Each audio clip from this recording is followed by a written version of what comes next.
जय हिंद। आज की क्लास में हम लोग बिहार सामान्य परिचय के अंतर्गत जानेंगे कि बिहार में आपदा प्रबंधन। इसके पहले की क्लास में हम लोग आपदा प्रबंधन के अंतर्गत बाढ़ और सूखा क्षेत्र पढ़ लिए थे। आज की क्लास में हम लोग को मुख्य रूप से क्या पढ़ना है, भूकंप और चक्रवात पढ़ना है। तो हम लोग पहले ये देख लेते हैं बिहार में कितने प्रकार के भूकंप आते हैं, उसे किस जोन में विभाजित किया गया है, बिहार को कितने भूकंप जोन में विभाजित किया गया है, किस भूकंप जोन के अंतर्गत कौन से जिले आते हैं, इसके बारे में हम लोग डिटेल से जानेंगे। तो हम लोग पहले ये देख लेते हैं कि ये बिहार का मैप है। उसके बाद बिहार का जो मैप है ये नेपाल से सटा हुआ जो इलाका है बिहार का, यानी नेपाल से सटा हुआ जो बिहार का क्षेत्र है वो हिमालय से, यानी नेपाल में हिमालय यानी हिमालय से सटा हुआ जो भी जिले हैं बिहार के या जो भी क्षेत्र हैं वो भूकंप जोन 5 में आते हैं। उसके बाद जो ये वाला एरिया है ये 5 को छोड़ करके, ये भूकंप जोन 5 को छोड़ करके ये वाला एरिया हम लोग का भूकंप जोन 5 है। उसके बाद ये जो एरिया बचा इसे चौड़ी पट्टी के जैसा, तो ये भूकंप जोन कितने हैं, 4। इसमें से याद रखना है गोपालगंज को सिर्फ हटा देना है, बाकी जो भूकंप जोन ये बचा वो कितने हैं, भूकंप जोन 4 हैं। और बाकी ये कोना वाला एरिया जो है बिहार का दक्षिण पश्चिम भाग, ये वाला भूकंप जोन 3 के अंतर्गत आते हैं। ठीक है, तो अब हम लोग ये देख लिए कि बिहार के कौन सा भूकंप जोन किस भाग में स्थित है। हिमालय से सटा हुआ जो भी जिले हैं या जो भी क्षेत्र है वो भूकंप जोन 5 में आते हैं। और इस तरह से जो यानी कि ऐसे समझिए गंडक नदी के जो आसपास जिले हैं वो भूकंप जोन 4 में आते हैं। और ये दक्षिण पश्चिम वाला भाग जो है बिहार का वो भूकंप जोन 3 में आते हैं। यानी बिहार में जो भूकंप जोन है वो कितने प्रकार के, 3 प्रकार के। कौन कौन, भूकंप जोन 5, भूकंप जोन 4, भूकंप जोन 3, 2 और 1 नहीं पाए जाते हैं। और भूकंप क्षेत्र की प्रबलता यानी जितना भूकंप जोन 5 की प्रबलता सबसे अधिक होगी, उससे कम 4 की, उससे कम 3 की, उससे कम 2 की, उससे कम 1 की होगी। अब हम लोग मैप देख लिए। मैप में एक बार आपको ये बात कंफ्यूजन करेगी कि भूकंप जोन यानी दक्षिण पश्चिम वाला इलाका भूकंप जोन 3 में आता है, लेकिन एक इलाका मुंगेर एक ऐसा है जो कि भूकंप जोन 3 में आता है। तो ये आपको एक्स्ट्रा में याद रखना पड़ेगा कि मुंगेर भूकंप जोन 3 में आते हैं। अब हम लोग पहले की क्लास में बाढ़ और सूखे देख लिए थे, सूखे के बारे में।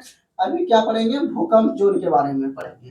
तो भूकंप पहले हम लोग देखते हैं, भूकंप का प्रभावित क्षेत्र कौन सा हो गया बिहार का, हिमालय एवं नेपाल से सटा हुआ भाग। हिमालय एवं नेपाल से सटा हुआ भाग मुख्य रूप से, ऐसे याद रखिए आप लोग। कारण क्या है, हिमालय पर्वत की उपस्थिति के कारण भूकंप आते हैं। उसके बाद देख लेंगे भूकंप क्षेत्र का विभाजन कितने जोन में किया गया है, 3 जोन में। कौन कौन से जोन है, भूकंप जोन 5, भूकंप जोन 4, भूकंप जोन 3। अब उसके बाद हम लोग देख लेंगे भूकंप की प्रबलता, यानी भूकंप जोन 5 की प्रबलता सबसे अधिक है, उससे कम 4 की और उससे कम 3 की। अब भूकंप जोन से प्रभावित हम लोग जिले देख लेंगे। भूकंप जोन 5 से प्रभावित जिले कितने हैं वो उसके बारे में देखेंगे। भूकंप जोन 4 से प्रभावित जिले कितने हैं उसके बारे में देखेंगे। एग्जैक्ट जिला आपको याद नहीं रखना, आपको अगर ये क्षेत्र याद रह जाता है कि बिहार के कौन से क्षेत्र में भूकंप जोन 5 है तो आप लोग जिले को आसानी से टिक कर सकते हैं। अब हम लोग एक बात ये देख लेंगे, यानी कि बिहार के उत्तरी भाग में 2 भूकंप जोन, कौन सा, भूकंप जोन 5 और भूकंप जोन 4। बिहार के दक्षिणी भाग में मात्र 1 भूकंप जोन, कौन से, भूकंप जोन मात्र 3 है, भूकंप जोन 3 है। इस तरह से हम लोग ये देख रहे हैं कि उत्तरी भाग में भूकंप जोन 5 और भूकंप जोन 4 है, दक्षिणी भाग का तो कोई टेंशन है नहीं, इसमें भूकंप जोन मात्र 3 है। तो उत्तरी भाग में हम लोग क्या करेंगे, भूकंप जोन या तो 4 या तो 5, एक याद रख लेंगे, बाकी जो बचेगा हम लोग 4 मारेंगे। अगर यदि आप लोग 5 याद रख लेंगे तो बाकी जो बचेगा 4, अगर यदि हम लोग 4 याद रख लेते हैं तो बाकी जो बचेगा 5। तो यही कोशिश हम लोग को करना है, पूरा याद नहीं करना है, जब भी पढ़ना है मैप के थ्रू पढ़ना है और समझ के पढ़ना है। उसके बाद हम लोग देख लेते हैं भूकंप जोन 5 में कौन कौन से जिले आते हैं। तो भूकंप जोन 5 में यहाँ से आप लोग याद रखेंगे सीतामढ़ी, सीतामढ़ी से कट के शिवहर बना है तो वो भूकंप जोन 4 में आते हैं। उसको वो कंफ्यूजन करेगा तो वो आपको याद रखना है कि शिवहर भूकंप जोन 4 में आते हैं। तो सीतामढ़ी, सीतामढ़ी के बगल में मधुबनी, मधुबनी के बगल में दरभंगा, दरभंगा उसके बाद सुपौल, मधेपुरा, सहरसा, यानी कोसी प्रमंडल का तीनों जिला भूकंप जोन में आते हैं। उसके बाद सीतामढ़ी, मधुबनी, दरभंगा, सुपौल, सहरसा, मधेपुरा। और ये कोना वाला दो जिला याद रखना है, अररिया और किशनगंज। यहाँ पर आपका अररिया है और यहाँ पर आपका किशनगंज है। तो ये दो जिला आपको याद रखना पड़ेगा। ठीक है, ये जितने जिले अगर यदि आप लोग याद रख लेते हैं कि ये भूकंप जोन 5 में आते हैं, तो बाकी जो क्षेत्र बचा वो भूकंप जोन 4 में आएंगे। तो भूकंप जोन 4 याद रखने की कोई जरूरत है नहीं, या तो आप 5 रखिए या तो 4 रखिए। कोशिश कीजिए कि भूकंप जोन 5 ही रखिए, 5 को याद रखना आसान है, कि नेपाल से सटा हुआ राज्य, यानी नेपाल से सटे हुए जिले। तो हम लोग देख लिए सीतामढ़ी, मधुबनी, दरभंगा, सुपौल, मधेपुरा, सहरसा, किशनगंज और अररिया। अब भूकंप जोन हम लोग 4 देख लेंगे।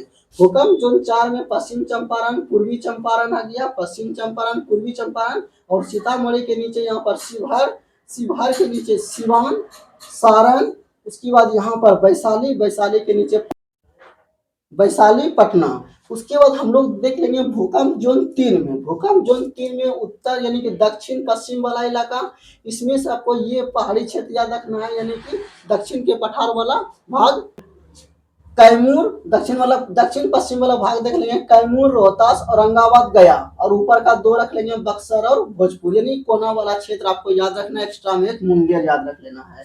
ठीक है, तो इस तरह से हम लोग देख लिए उत्तरी बिहार में भूकंप जोन 5, भूकंप जोन 4 के अंतर्गत जिले, और दक्षिणी बिहार में भूकंप जोन 3 के अंतर्गत जिले। उसके बाद हम लोग ने क्या देखा, भूकंप जोन देखा। अब हम लोग चक्रवात के बारे में पढ़ेंगे, आप लोग नोट कीजिए। अब हम लोग आपदा यानी चक्रवात के बारे में जानेंगे। आपदा प्रबंधन के अंतर्गत लास्ट क्या है, चक्रवात। चक्रवात के बारे में हम लोग देखेंगे कि मुख्य रूप से पूर्वी जिले में चक्रवात आते हैं जो बंगाल से सटे हुए हैं। ठीक है, इसका कारण क्या है, बंगाल की खाड़ी और बंगाल से सटे हुए होने के कारण।